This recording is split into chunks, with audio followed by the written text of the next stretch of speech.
Let's shift gears just a tiny bit, and let's talk about equipment for a second. Equipment is obviously, there's always something new coming out. There's always something latest and greatest. Talk about equipment and what you do, how often you might change, different clubs in your bag. Jess, I'll just go with you since you're right here.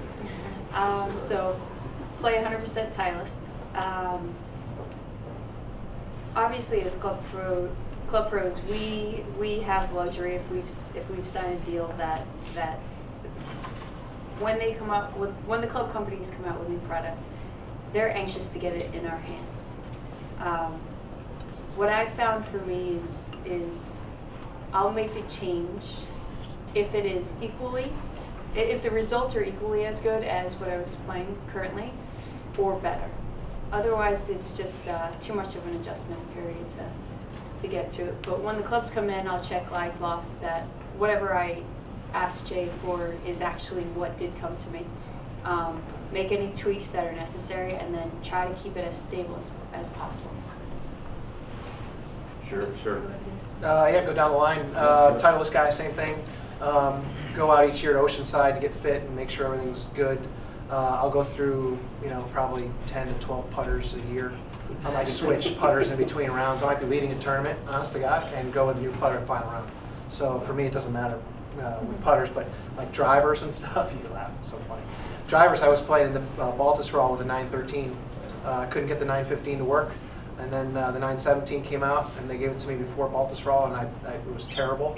So I got it hooked up after Baltusrol, and it actually helped. So whatever works for me. I'm not a big changer, but putters, my God, I have more putters, I think, than anybody in this room. How about for your money? How about iron sets? I mean, how often would you change a set of irons? When they come out with the new stuff, and right now those TMDs are pretty sweet, so I don't know if I'm ever going to switch. Okay, all right. They got a new one. Do they? Yeah. Yeah, it's a new one. Coincidentally, Matt's another. Let's go far. I get it. Yeah. Very good. Okay. So we're making a switch. Matt, another Titleist guy. Yeah, so I am a Titleist guy, sort of, and so I think it's important to remember who clubs are made for, generally speaking. So if you look at these companies, and the goal of these companies is to make their shareholders as much money as they can, which means that's going to dictate the product they make and how the product performs. So that being said, the majority of people in this room fit into a very, very small percentage of the overall population of golfers. I think it's part of the reason that it's difficult to change clubs. Why pros sometimes hesitate to change clubs, why when you get something that works, you can't ever find anything that works as good as an old 3-wood you had 10 years ago. So I think that because of these specifications that are dictated by sales-driven goals, it becomes hard as a better player who might, let's say, somebody who might prefer an open face as opposed to a closed face. Closed face will prevent the ball from curving away from you as much. So generally speaking, that would the guy that's at a demo day on the range somewhere in the Midwest is going to pick up this club that's long and upright, and he's not going to slice it as much as his 15-year-old square twos, right? So he's going to think they're better, and he's going to sell it, and that makes the company happy, and that makes the shareholders happy, and so they do more of that. And what I found is that the history of me, I was telling Kirk, I go to Kirk and Woody and Keith's to do all my club building. And one thing that the evolution of, personally speaking, when I was in college, I played Mizuno irons. And I always considered myself to be a pretty good iron player. Unbeknownst to me, my Mizuno irons were actually a little flat of what their standard was. So I was playing with a 6-iron that was like 59 degrees, which is, by Titleist standards, 4.5 degrees flat. Or 3.5 degrees, whatever. Yeah, it's close. It's much flatter, right? I got done with college, and Titleist had this new beautiful set of like CB heads. I'm like, oh man, I got to get those. So I get those. I didn't even think about the line. It didn't even occur to me in the year 2000 that they might be different between companies, because I didn't have somebody smart like her telling me, wake up and get it checked or do whatever. So all of a sudden I start playing these clubs, and sort of my iron game sort of deteriorates, and then I sort of figured this out years and years later with the help of Ono and Kirk and Pete's, that that I hit the shots the best when my clubs are 5 degrees flat of Titleist standard. They won't even bend my clubs that flat at Titleist. They refuse to do it, so I have to do it. I also play a single link set of irons, which is sort of weird, but I do it because irons are my weakest, by far the weakest part of my game. And the more I can simplify that, the more I can make it easier to repeat. I think it helped me become an average iron player. You know, it's sort of at the PGA Tour level, I was not quite average, but just below. I went from dead last to sort of just below average out there, which helped me make a few cuts on tour last year. So I would say, just because they send you a new 3-wood, I wouldn't put it in your bag. I would make sure that that the performance characteristics of the club, the center of gravity, the lie angle, fit what you want to do with the golf ball. And most clubs aren't going to produce that. You're going to have to sort of manipulate them to a certain point to be able to get the ball to start where you want, and curve where you want. Otherwise, you're going to be good enough, everyone in this room is skilled enough to maneuver it and hit some pretty good shots, but you'll always be sort of fighting the build of the club. So I would investigate that a little bit. I'm probably too flat. I'm not making up for a fault in my swing, but the reality of that is I'm not going to change that. And when the lights are on and I'm under the gun, I need it to be 5 flat, or it's not going to work. What's your set makeup, Matt? How do you, being a long player that you are, where do you start your irons and how does it go? So I start. How many drivers do you have in the bag now? 1, 2. I'm really working hard on the 3, but anyway, I'm starting to figure that out. 2 drivers. We'll see. So yeah, so I carry a normal driver, so to speak. That's 43 3/4 inches long. I personally think drivers are incredibly too long. I think they're also too upright. And then I carry a 13.5-degree ping G5 that's cut to 41 inches, and it's something that can hit 260 and dead straight, which is something that's really important to do in this part of the world. Not for Marties, I don't know about this, but so I need to be able to hit something 260 and straight, and I can do that with that club. I can't do anything else with it, but I can do that, and that's really important. My iron set starts at the 4-iron. I don't carry anything longer than that now. My 4, 5, 6, 7, 8, and 9 are all 8-iron length, and my wedges are all lob wedge length. And that's how I do it. How long did it take you to balance all those clubs It out? took about 4 months to get the irons right. It's like me with irons is like you getting up at 4:30. I'll put that time, You're particular. right? But I figured out that that really drives me. Like I'm very interested in that stuff. And once you're particular about something. And once I figured that out, I was like, oh man, I want to look for every edge I can, and that's an edge I could maybe gain a little bit on someone else. What degrees of loft do you have with your wedges? Personally speaking, I think that given the data that's out there and the data that's been collected, I think you'll see more players doing what Dustin Johnson is doing, which is he carries 3 wedges, a pitch, a sort of a gap, and sort of a lob, right?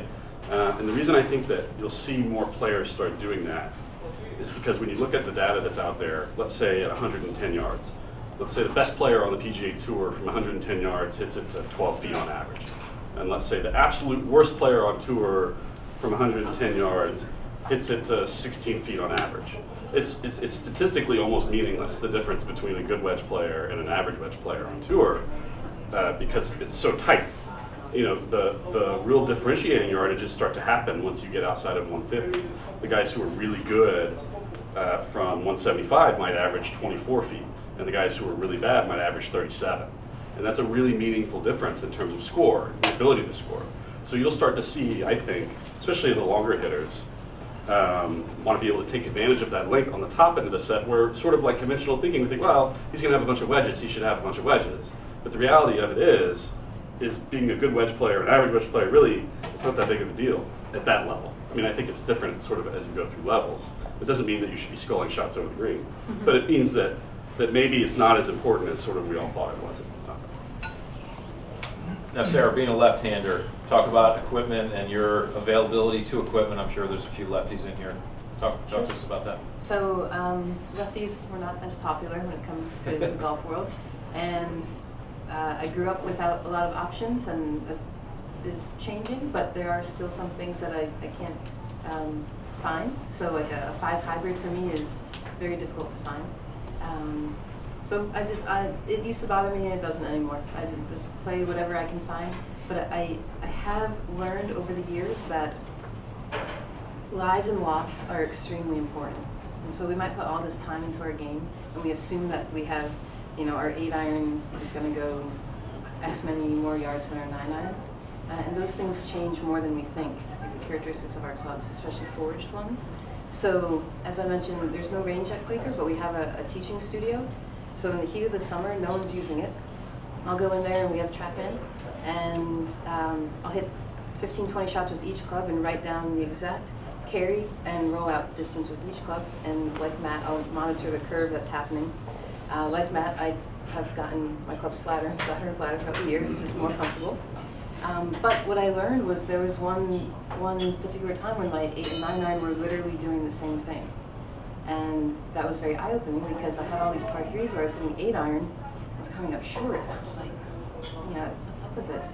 And it was a loft issue. Well, that kind of loft issue. There might have been a couple loft issues. There was a degrees of loft issue. And so then from taking that data, it took me a while to accumulate, and it does change. My yardages will change throughout the season. They'll just get a little bit longer in the middle of the season, probably due to weather and just playing more. But then I put it on an Excel sheet. It fits into a scorecard sort of thing that I have, and therefore wherever I go, if I have 137 yards, I can say to a caddy or myself, okay, I know this club will cover 138 every day of the week. We can hit this club, I'll cover the bunker, and whatnot. And like Matt was saying earlier, when you can take some of the guessing and some of the sort of emotional aspect out of the game, I think to a certain extent it's very helpful. But in some regards, it just creates more fear and doubt. So when you have these numbers in front of you and you know your club, your standard stock shot with this club is going to do this and cover that yardage and roll out this much on a normal green, it's really comforting. So I will check lies and lofts and carry distances a lot when I'm practicing.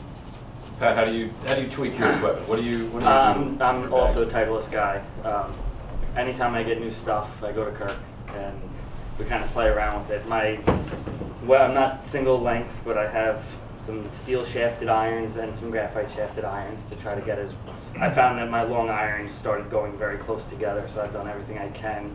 Switch to a TMB head to get a little more distance, switch to actually a graphite shaft for a hybrid to put in it to get a little distance. I kind of went the opposite way of Matt though when it comes to wedges. I found I had too many clubs covering too short of a gap at the long end of my game.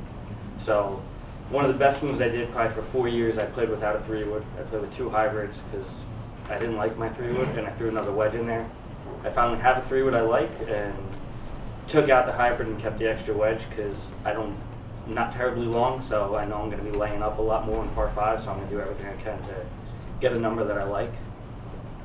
It's mainly it. It goes back to knowing your strengths, knowing where your dominant part of your game is, and the other, I guess my irons too, they range from flat when they're my wedges, and they get gradually more upright to my long irons because I want to be able to work it right to left as I get to long irons, but I don't want to miss short irons left.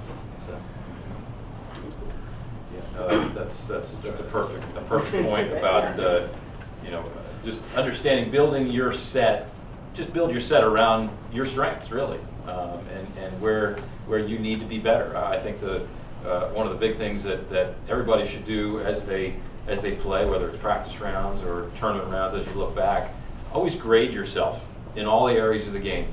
Bill Davis, a great, I know you know Bill, he was a great director of instruction down at Jupiter Hills in Florida, a fellow Florida Gator. And he always said, you have to be graded, you have to grade yourself in 7 areas of the game: putting, chipping, pitching, bunker play, full swing, course management, emotional control. Right? All those areas of the game, and you can dive in detail in each of those, but those are the big parameters. How are you doing in those parts of your game?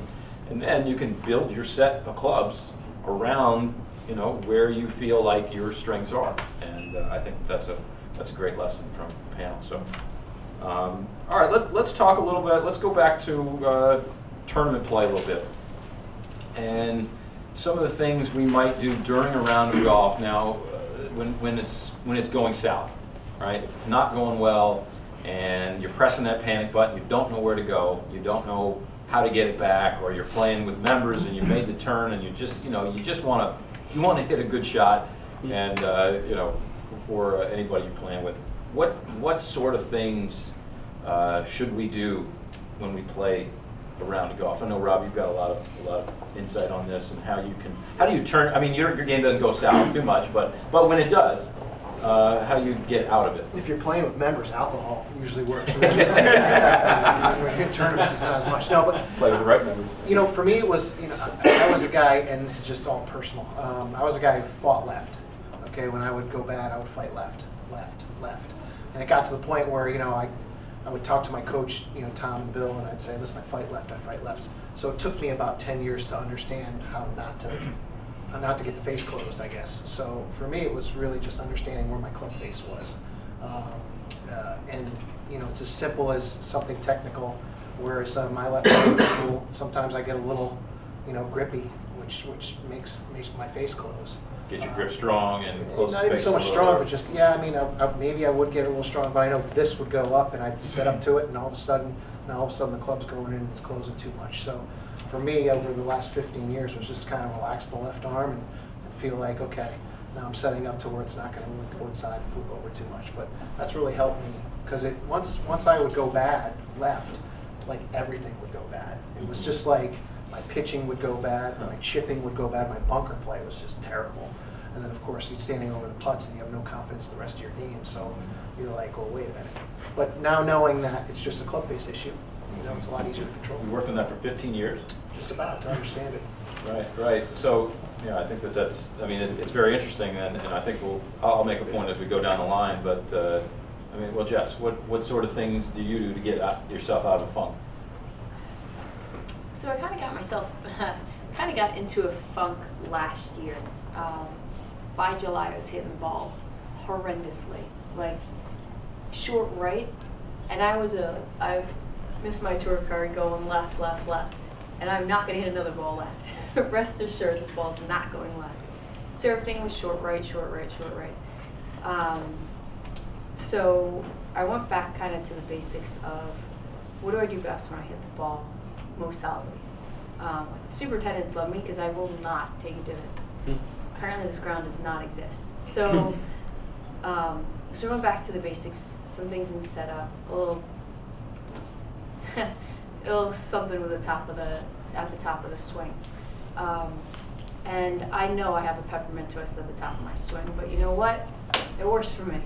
So I kind of go back to the basics and what works for me, regardless of if every member I play with tells me if my club gets across the line.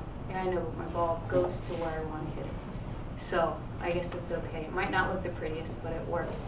As far as in-tournament play, I do a lot with visualization while walking down the fairway. So I don't tend to be the most vocal while playing, but there's a lot going on. I'm having a big conversation.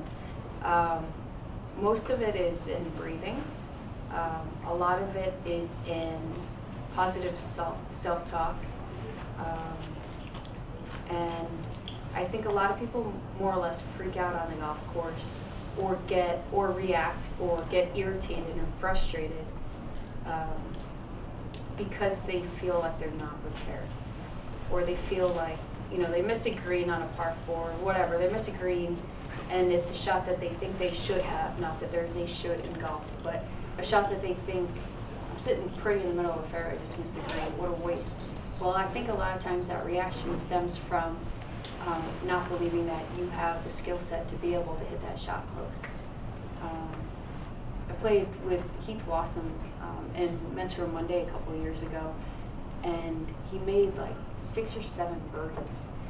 And I can't tell you, and then he missed the green a fair amount of times, but I can't tell you how many times he got up and down, and it was like, it didn't even faze him. He'd either flag it or he'd hit this not so pretty iron shot and had the most unbelievable short game. And I know Mentor Monday is a little more of a relaxed situation, but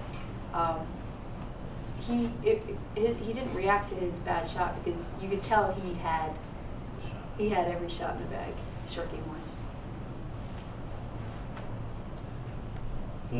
You're next. I think that she brought up a really interesting point. She was talking about her peppermint twist. I think everybody's got something they see in their swings. Everybody in the room has seen. You got a little peppermint twist. Do I? It works. It's pretty sweet. I agree. So here's. Are you talking about my putting grip?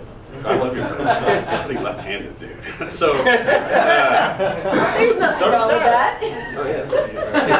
So I'm Matt and I putt left-handed. So I think she brings a really interesting point, which is you're going to be at a crossroads eventually where you have everybody's got this sort of thing or two in their golf swing that on video or that sort of drives them nuts. Maybe it's a particular miss that drives you nuts, and you'll have to decide as a player, is it worth for me to spend the time to try and correct this technique? What's the likelihood that I'm going to be able to effectively fix this technique, and how long is it going to take? And am I still going to be in the golf business by the time I fix it?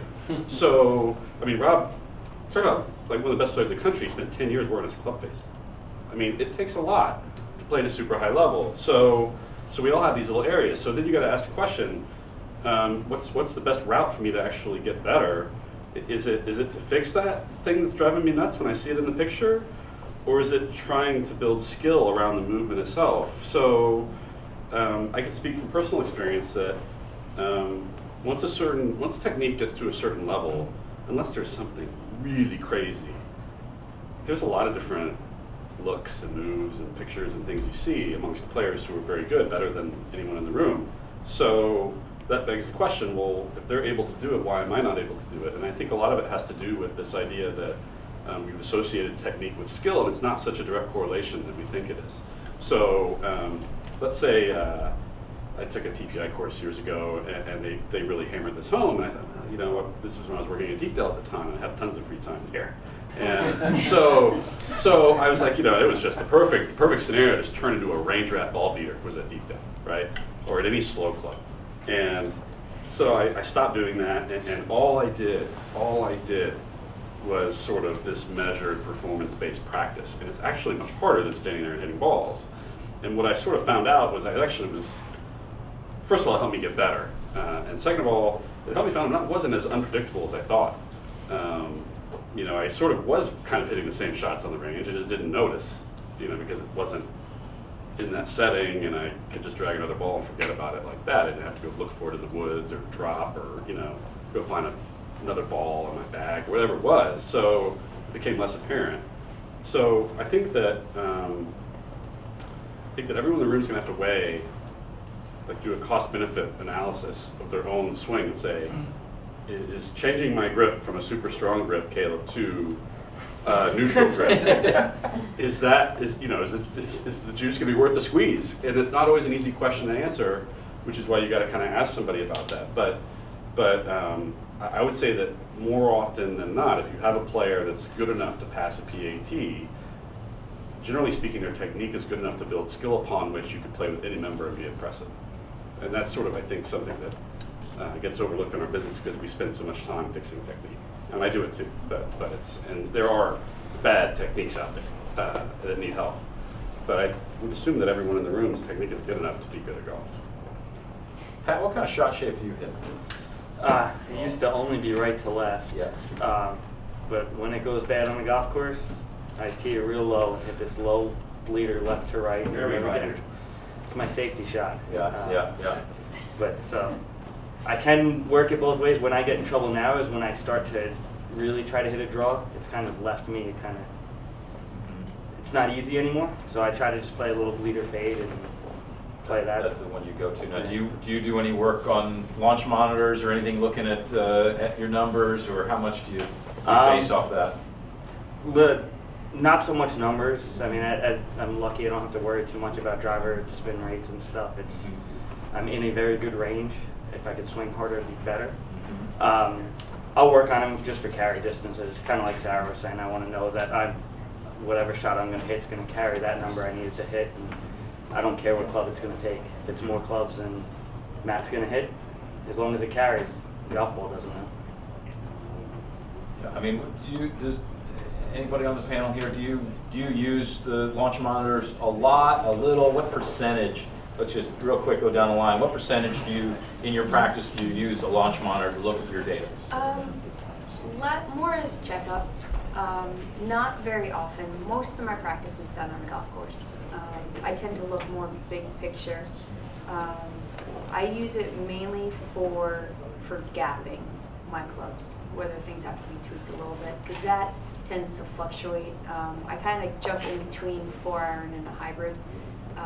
So depending on the course, if it's a tour major, then I might have that extra hybrid in there because some of the par 4s and par 3s are longer than what I might typically face, in which I put the 4-iron in. So 20% of your practice time, maybe. Right. Rob, what would you say? In season, I'm on TrackMan maybe twice a month. Okay. Out of season, like now when I'm coaching in the Bay, I'm probably on the combine every day. I'll do a wedge combine every day just to get my wedge distances because you're hitting balls out of the Bay. I want to at least control how far my ball's going because you're in a Bay. So at least I know. Yeah. Matt, what would you say? Combines are awesome, by the way. I think they're really good.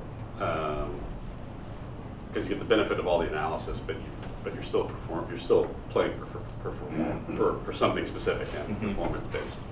I use it probably 95% of the time. I use it a lot. I use it in the sense that He carries it with him. I do. I used it. I started using it on the range when I warmed up at tour events last year, because it helps to know exactly how far the ball's going. And I'm not looking at like vertical swing plane. Just for distance. I'm really looking at it for three things, and this is what I use it the most for now. One is where's the ball starting exactly. It's funny when you're standing to the side of something where you think the ball is launching and where it's starting relative to the target is not easy to comprehend. I mean, at our level even. So at any level, I mean, think about how an 18 handicapper thinks about where he's supposed to be starting. I can't even tell whether it's starting right or left. So I look at where it starts relative to target. I look at how much it's curving. So the spin axis of the ball. If I've got a ball that's starting sort of good and it's curving a ton, I know I've got a problem and I need to make an adjustment. And then, like Rob, I mean, when I use it, I'm trying to hit numbers.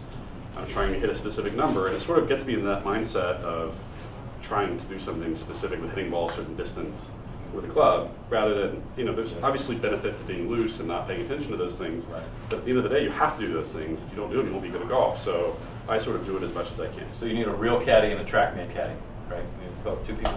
You got a team, right? Yeah, I mean, it's funny because the more I use it, the more I use it just for like Dustin Johnson does, which is like I hit it and I guess how far it goes, and it seems rudimentary, but it actually is extraordinarily effective.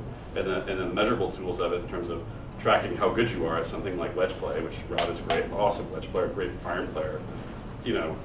That's really, really helpful. To understand where you're at. Differently than Dustin Johnson, according to Butch Harmon, you can spell ox if we give you the ox. So, Yeah. Sarah, what? Sorry, Butch. Sarah, how often do you use technology? You owe me that. Big time. Don't edit that. Due to the nature at Quaker, where when I practice, I'm not really out on the range. I'll hit balls inside our studio with TrackMan almost all the time. And similar to Matt and Rob, the combine is extremely useful, especially if you haven't had any sort of like competition or tournament scenario. When you start to do that combine, you start to feel the things that you might more experience in a tournament. And then what Matt was talking about earlier, when people are looking to improve, they're often faced with a question like, should I stick with this strong grip, or is it worth my while to change it? And Kirk probably knows this. When I first got into this section, I was faced with that issue. I had a very in-to-out path, and I was able to play, but he gave me the compliment that I hit the top half of the ball every time. So looking at, I remember that changed my life, Kirk. So now when I go on TrackMan, I will use it for a lot of sort of path and face things. And personally for me, I felt like I had to make that change if I wanted to actually enjoy playing golf and be in the golf industry for a while and not sweat over playing, with members. And that really helped. So having TrackMan give you instant feedback on like, okay, like you might have felt that you were doing something different on that swing, but you were not. To me, that has been extremely helpful in the past. What I have learned is that hitting balls in a bay, and maybe it's due just to your peripheral whatever, is different than when you're on a golf course. So I'll get that path number right where I want it to be in the bay.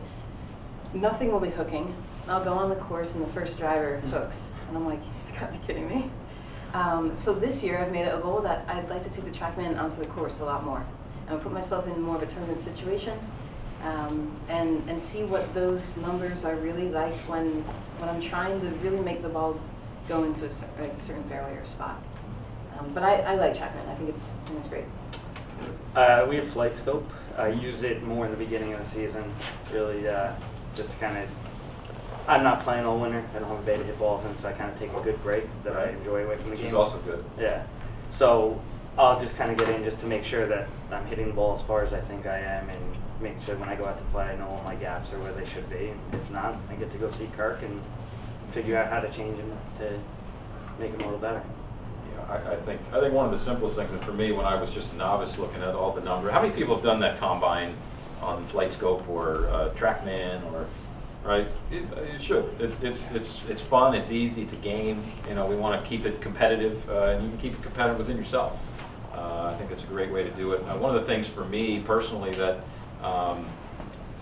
when I was a novice, just looking at it, this was probably 4 or 5 years ago when I was starting, and not having certified or anything. I just looked at I thought being really close to zero with my club face position was a good thing. Well, if there's a certain shot that you know you can hit under the gun, just like Pat said, with a fade, you want to make sure that, hey, that face has got to be open. You know, you've got to make sure the face is, whether it's a degree open or 2 degrees open, that's really good. Conversely, when I played, I was lucky enough maybe 10 years ago, I played in a tournament round with Tom Lehman, and he was exclusively a right to left player. His whole career, basically. Just like Bruce Litsky was a left to right player exclusively. And what Tom said, I said, well, how did you know, I mean, what did you do to a right pin? Did you ever try to fade it in there? He said, Steve, when I'm playing well, my ball will curve 10 feet right to left. And when I'm not playing that well, it might curve 40 feet right to left. But I know when I wake up, I'm going to curve the ball right to left. So I can play for that. And I thought that was, very smart and very, just very simple. It simplifies the game. If you don't have a lot of time, try to make the ball just do one thing. Right? We don't have to be tour players and slide it into every right pin 3 yards off the right. Just play your shot. We all have kind of a golf DNA, and I think a lot of times we get away from that. And for me personally, I did. And in the last 4 years or so, I've gotten back to just being Steve Scott. Play the right to left shot and try to make some putts and see what happens. But try to keep it simple. I think is probably the overall lesson. Try to create a pattern that works, and if you can practice, lots of time during the day and get all those shot shapes worked out, then that's wonderful. Until TrackMan came out a couple years ago, I didn't even understand that the club face had way more effect on the golf ball flight starting path than the path. Yeah. I mean, I had no Yeah. clue, so I was always Yeah. trying to fix my path until 4 or 5 years ago, which is why it took me so long to figure out that left deal. But still, the club face is so much more important. If you can just kind of feel where that face is and limit the amount of rotation, you're going to play better. Yeah, for sure. I mean, I think that's a perfect segue into how we really just manage our course strategy when we're in the tournament. If there's one thing that you make sure that you always do in a tournament, Jessica, what is it when you're playing around and you're trying to figure out, okay, what am I going to hit on this particular hole or to this particular? What's a course strategy kind of must for Jessica Carafiello?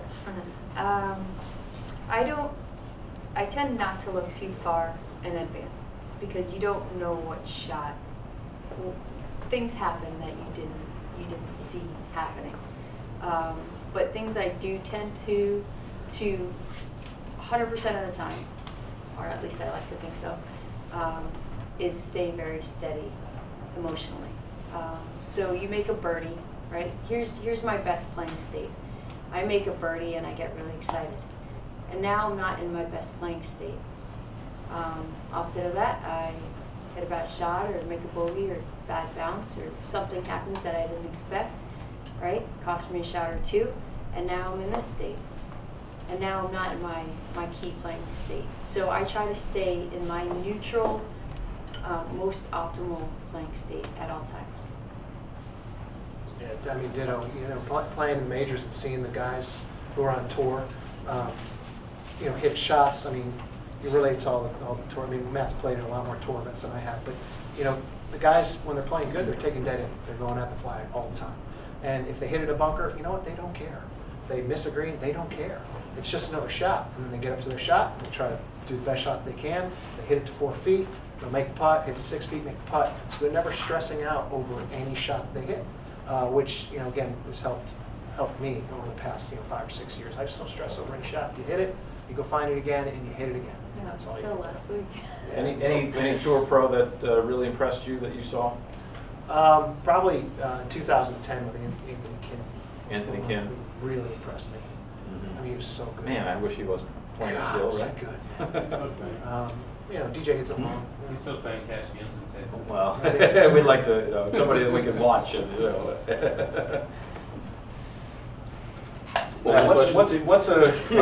What's a course strategy or a course management must for you? Well, first of all, so like, I'm like you, Steve. I hit one shot.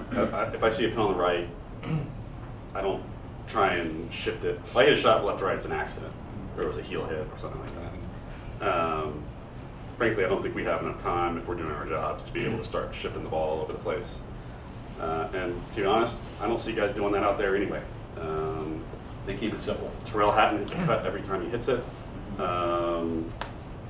Danny Lee hits a little draw every time he hit it. Played with him 2 days in a row last summer. So I think this idea that, first of all, the clubs and the balls aren't really set to do that anymore, and you don't really have to do it. The other thing is, preparation-wise, I think, you've got to look at a golf course and understand that it's sort of, you can do two things. If you can not ever get a penalty shot. Penalty shots are horrifically bad. I'm telling you that they're like horribly bad. I mean, if you think about it, I could hit a drive 350 yards down the middle, it hits a sprinkler head, kicks out of bounds, and I could be playing with an 18 handicapper. He could whiff it, and he's still in better shape than me. You know what I mean? He's hitting 2, I'm hitting 3, so it's a huge deal. So if you can avoid penalty shots and then understand that playing golf great is really about the accumulation of good shots, not so much about the avoidance of bad ones, like in the greens, to Rob's point. So if you avoid penalty shots off the tee, and you're trying to accumulate as many good shots you can into the greens, that's sort of the magic combination to shoot really low scores. You know, and that's sort of what I learned last year on tours. That's what those guys do. You know, there's no penalty shots, and they hit it. You know, like you said, they're not afraid. They're not afraid to hit it short side. You know, because they know that it's being great is about making birdies. It's not about avoiding bogeys. It's about avoiding doubles. Mm-hmm. Right. So if there's a tough pin that doesn't fit you, with a club that's maybe a longer club than a wedge, I hit it to 50 feet and try to go. Make it par. That's. I think too many people maybe play too aggressive, or could play too aggressive when maybe the shot doesn't, or the lie doesn't fit. And I think that's the benefit of having a system like the decades. You know, having something that takes all the guesswork out of that. Mm-hmm. You know, I also think it's really useful. I always tell my guys, we've got like 3 days, and at night you can't see where the ball goes at all. Mm-hmm. So it's really like doing a combine. It's really interesting to do it at targets versus at nothing. You know, and having no feedback and completely removing that. And I find it very interesting. I always thought there would be a big difference. So I went down there one night. I hit 50 drivers in the afternoon. I had to do some stuff late. I went down there. I hit 50 drivers at 10:30 at night one night. This is 4 or 5 years ago. And I couldn't see the ball. And I didn't do any. And then I brought up both patterns of where the balls went, and they were identical. So I think we're more predictable than we think. How about you, Sarah, course management wise? Well, I like to think that successful golf in the long-term sort of mindset, or I should say this, successful golf I think is a long-term event. And so, and Jess touched on this earlier, like when you get ready to play a certain event, if you put all of your eggs in one basket and you say, all right, this is my event, this is where I'm going to play the best, I think that's extremely unlikely to happen. And so I think the more consistent you are and the more you treat every event the same way, the better you'll be. And I find that when you're on the golf course, when you have that long-term approach in mind, it takes the stress off of that immediate situation. And so if you're sticking to the things that you're working on, to that point, I've sort of heard this echoed today. It sounds like we all have people that we reach out to help us with our games. I think we have enough going on with our jobs. We have long enough to-do lists. In the middle of June, the last thing that we want is going to be like, you know, what should I be doing with my swing right now? And so actually in the last 4 or 5 years, I've started working with a coach. And it's great because I have my notes, I know what I'm working on, I obviously trust him. I've put my golf in his hands, and whatever the goal is, I'm going to do it. And that's taken a lot of stress off as well. So in the middle of the event, it's like, what's my focus for today? What's my long-term sort of goal? What am I trying to do? And all of a sudden, you're in the middle of playing, but you're not stressing over, oh my goodness, this is, you know, the 17th hole in the Met Open. You're on your long journey. Pat? Course management for me is I do 2 things. I like to see all my shots started like a certain trajectory for iron. So, like I said earlier, I don't really care if I'm hitting 6 or 8 iron. Like for me, if they're hitting the right spots, I know I'm going to play all right. I drive it relatively straight and keep it in play, but I'm not going to have a lot of short irons into holes, so I'm going to get probably more aggressive on the holes where I have a chance to. I got to play with Bob last week or 2 weeks ago at my club, and trying to explain to him we have a dogleg left hole that I watch every member from scratch to 25 handicap hit 3 of it off this tee, and they leave themselves 170 to 200 yards in, and I get up. It's one of the few holes where I know I can have wedge in, but I'm going to pound it at the trees and take my chance to get through. So I think it's more calculated risks, but I'm going to be more aggressive when I have that chance to get the wedge in my hand. If I know I'm not going to, I'm going to make sure I keep it in play. And then layup numbers again. Like if I know I'm laying up, I think Bob taught me this a while ago, which is I'm never going to lay up with full swing. I'm always going to play something to keep it in play, and I'm going to do my best to hit a number so I can have something I like going in. And see, that one thing to add there, and this is kind of the overall theme that I'm noticing. It sounds like all of us do things differently, but we do those things for us the same way. And so, listening to everyone, I took some notes, and I'm like, there's absolutely no way I could do that and that plus this. And so I think the theme is whatever we're good at, or whatever a person is good at, be good at that.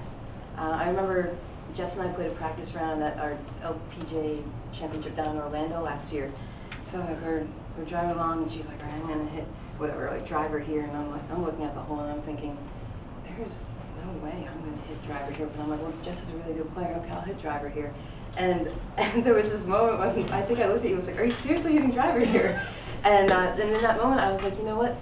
Her driver carries X amount of yards further than mine. She can cover that bunker. There's no way I'm going to land my driver, even going back to Scott Fawcett's thing, in this sort of landing area. So playing golf the way you play golf the best, I think that's the overriding theme here.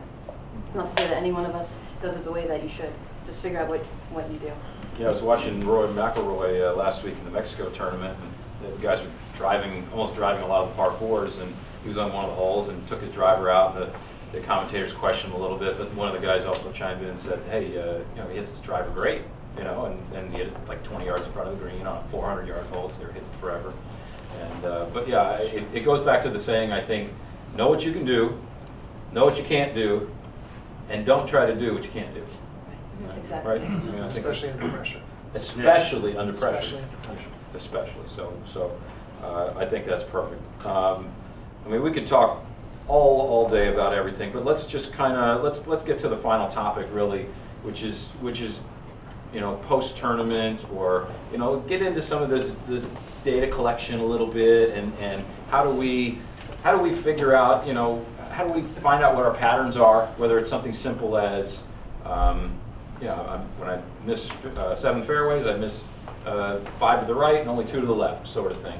Kind of go down the line a little bit. Let's talk about how you might analyze your games after an event, and some of the little things you do. Obviously, Matt alluded to this, Scott Fawcett's concepts and whatnot, but just kind of elaborate on some of the things that you might do after a tournament to grade yourself and prepare yourself for the next event. Yeah, so the nice thing that we have up here in the Met section is you have frequent events that you could play in if you opt to do that. and obviously if work allows. So typically there aren't many days in between where you could make complete overhauls between one event and the next. So my process, my routine is to look at, as I'm playing, I jot down notes on my scorecard. So I tear off that strip, and I have my various greens, putts and sand attempts, whether I got up and down or whether I did not. Bunker play doesn't tend to be an issue, but I tend to make little notes whether I miss my iron left or right. And a big thing this past year with putting has been start line. Did I aim where I think I aimed? And mainly did I start it where I hoped to start it? And so throughout the round, I jot down notes, not that I have to obsess over them, but just so I'm aware and I'm present, so that at the end of the round, those notes and those themes are what will create my practice for the next event, or my preparation for the next event. My preparation tends to be in 15-minute increments here and there, early in the morning, and playing in the evening for an hour and a half. So I look more at the stats from throughout the round. Were the wedges, did I hit them as close as I wanted to, or is that something that maybe wasn't quite as reliable as an event where I may have done better? Yeah. So I tend to look at more big picture patterns, themes, and how can I kind of fine tune that? No major overhauls, but how can I fine tune that so that in the next event, I know it's something I can rely upon, as opposed to something that maybe I'm shying away from this pin. And a big thing is the wedges. You know, how aggressive can I be? Because I know that I can get the ball to fly as far as I want with how the swing feels. Yeah, so, I mean, data collection. You just at the end of the night, you're sitting down there having a glass of wine. Go through your round, find out where you're hitting it, left, right, left, how many greens you hit. And then what I've started doing over the last couple of years, I just pace off my putts. So now I have an idea of how far each putt was on each hole. You know, each step that I take is a yard, 3 feet. So, you know, there's times where I've hit a lot of greens, but I have longer putts, which means I don't need to work on my putting. It means I would need to work on my irons, getting a little closer.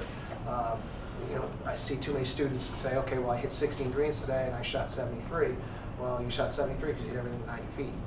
Okay, so I mean, you're not going to putt well. So just knowing where you have to work on your game is important. But if you can track the data, it's all about data nowadays. It's so easy. You can put anything in an Excel spreadsheet. You can see where everything's going.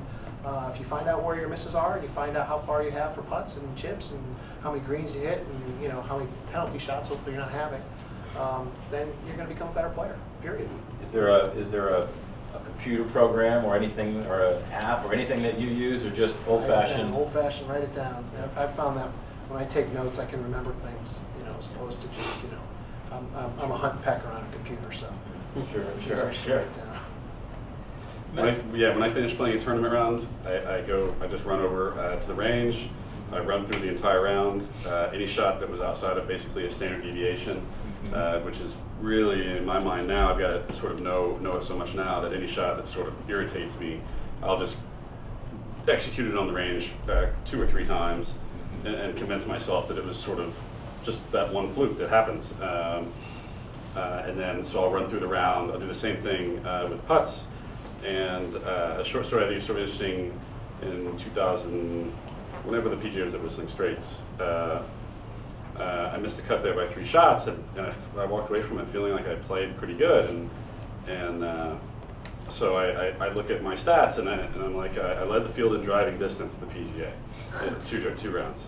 So like my name, and then like Rory McIlroy's name is like under mine. And I'm like, well, I must have been hitting it everywhere. I didn't have a penalty shot. I was like 28th in total driving.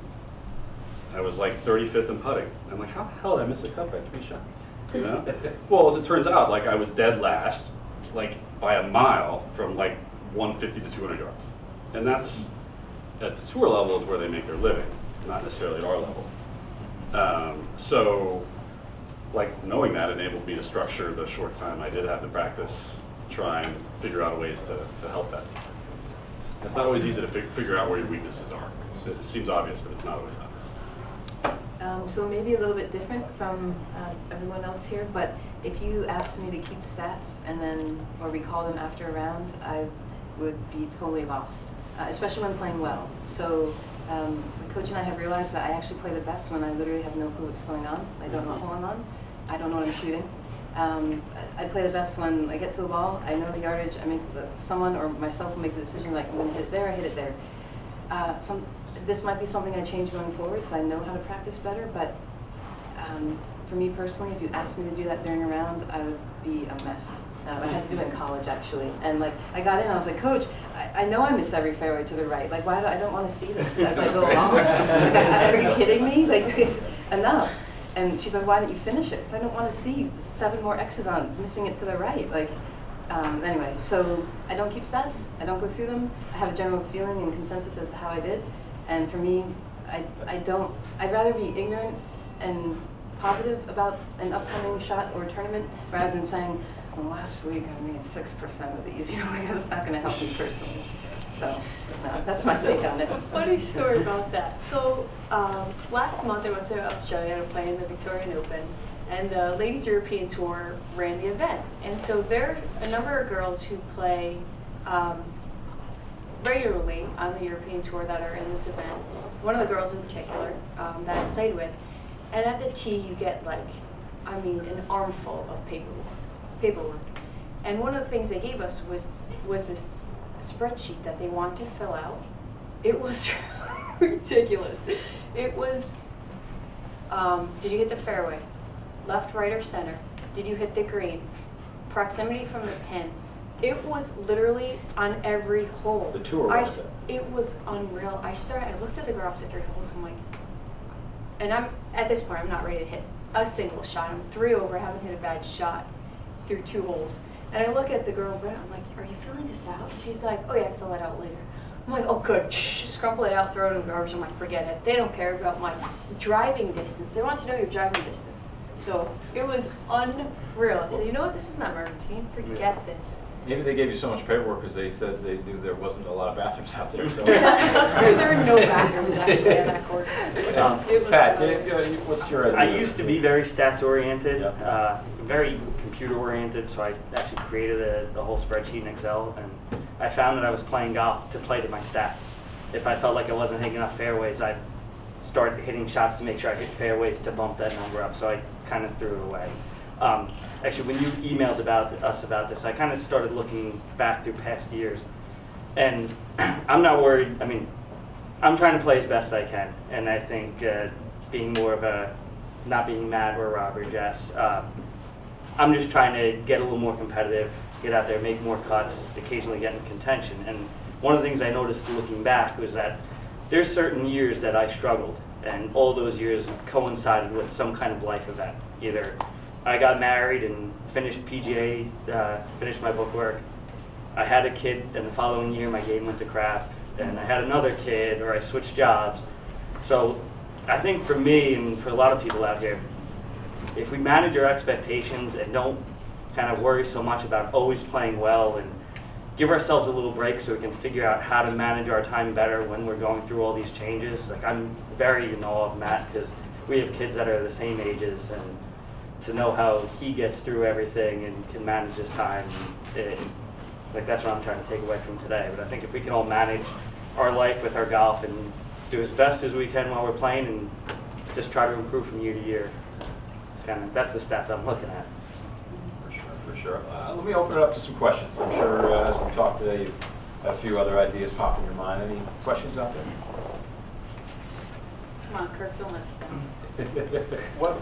When you guys are preparing for an event, biggest event of the year, what percentage of course time, range time, short game, putting do you find works for you?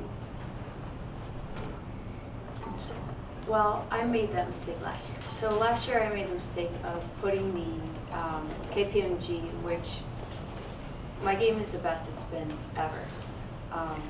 You know, and that's just in the last 2 or 3 years. So I'm learning a lot from three very accomplished players. Not to woo, dig that hole. think she's buying lunch later. Yep. So I changed a lot. I started with a new swing coach.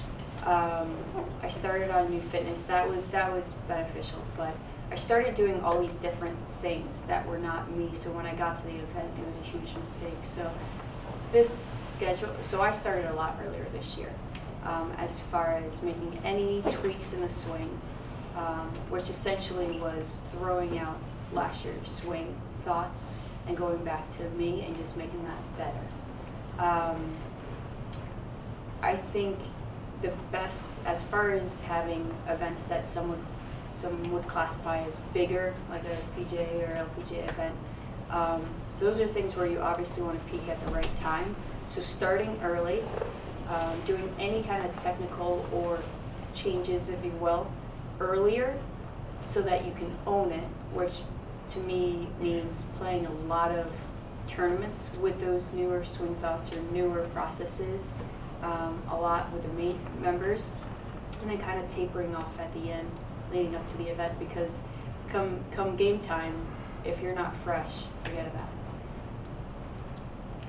it. Practice inside 100 yards 90% of the time and play. I stopped looking at events. I don't play any different at the PGA as I do when I'm here playing with my assistants, really. I do exactly the same. Once I stopped classifying them as important to me, it became easier to perform better. So I stopped doing that. There's stuff that I'd like to play well in, but I won't play well every time, so that doesn't help me at all. So I just sort of stopped caring about the important ones. Any other questions? Yes. For those of you who are kind of bigger into fitness and that sort of thing during the off season and in season, I just wanted your thoughts on the idea of weightlifting, deadlifting, squatting. And Rory's been doing that and Chamberlain's came out and doesn't like it. That's something like I'm big into, but my boss doesn't necessarily have the same opinion on it just because of the loose flexibility and that sort of thing. So I just wanted to kind of get your opinions on how you feel, if it has a place in preparing yourself to play, or is it you should go golf, focus, mind you guys sort of Is your boss in the room? He is not. Okay. Good. Guys, go ahead. There's a time for strength and getting stronger, but for golf, you really, golf swing's 2.1 seconds, and you got to be fast, and that's it. So if you can, keep yourself strong and then super limber. I mean, I'll do 90% just physical, like regular maintenance and yoga, and then a little bit of strength conditioning just to get stronger. But I don't need to deadlift. I'm not going to be on the first tee and somebody say, okay, how much can you squat? I've got enough stability in my lower body where I can hit the ball 300 yards, and I don't think I need to hit it farther than that. So it's mostly keeping loose and limber, because I want to have a long career rather than just have, Rory's made $250 million already. I'm still trying to make some money, so I'm 46 now. I want to make sure that my body stays in good shape, so I don't want to get strong and big. I just want to stay limber and loose and able to do stuff. I think a lot of it is movement, right? Functional. Yoga, massage, injury prevention. As far as strength, so my goals in the off season tend to be more of explosiveness and stability. Most of that is done with squats, RDLs. I mean, those are really the two main basics. And then a lot of it is just movement pattern. The better your body moves and the more injury-free it is, the better you're going to play. I don't think that was directed to me, Rob. You'll be wearing Snickers and Twix. Yeah, no, I mean, I look at it like this. I think we have to do these bang for your buck analyses all the time when we get to golf games, and when I look at it and I think, what's going to make me play better? Is it doing 45 minutes of Olympic lifting, or is it making one more 6.5 footer around? It becomes pretty easy to me to justify spending that time outside of doing those things. I don't see that there's no value in that. There certainly is, but we're talking about a very confined time frame. that we're working with here, you know, and so hey, unless you have some sort of massive functional movement problem, which some people do, I don't see the benefit of doing those things versus working on your skill at playing golf in our world. If we were all on tour, it'd be different, right? The answer would probably be different, but we're not. Our responsibilities lie to our memberships, to our players, to our students, and if that's not a priority, then we're not going to be in this business very long. I think from what I've personally observed is a lot of these younger people they're getting hurt a lot, and I just kind of wonder why. Right? You think maybe maybe you'll see more shorter, more explosive careers, and Jason Day and Rory McIlroy get hurt too much, unless it's something else, unless they don't want to play or are sick. I don't know. They're sick a lot and they're hurt a lot, and maybe it's just I don't know. But it seems like they're out more than maybe they should. But I think maybe to sum that part up, you may want to just make sure that you've got somebody to watch you. Even if you got to make sure you have somebody to take a peek at the form and make sure, because you could hurt yourself really easily, and then you're not playing golf at all. So, any other questions? Well, look, I appreciate everybody being here today. What an amazing panel! Thank you all for being here, sharing your knowledge.